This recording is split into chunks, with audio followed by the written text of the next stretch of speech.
అందరికీ నమస్కారం. వెంకటేశ్వర స్వామివారిని మొదట దర్శించి యాదవ కులానికి చెందిన మహిళ కట్టించిన గుడి మందిరం గొల్ల మండపం.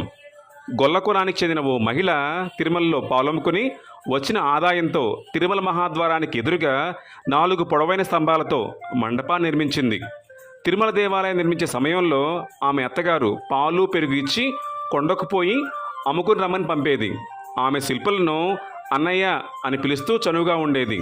ఓ రోజు ఆమె శిల్పులతో, అన్నలారా, నా పేరు మీద ఒక మండపాన్ని కట్టండి అని వేడుకుంటుంది. ఆ శిల్పులు, ముందే చెప్పలేకపోయావా తల్లి, తప్పకుండా కట్టేవారం అంటారు. అప్పుడు ఆ గొల్ల ఆడపడుచు, అన్నలారా, ఆ డబ్బుతో కడితే నా పేరే నిలుస్తుంది, నా డబ్బుతో కడితే నిలుస్తుంది అని ఆ అత్తగారిచ్చిన డబ్బులను వారికిచ్చి మండపాన్ని కట్టమని చెప్తుంది.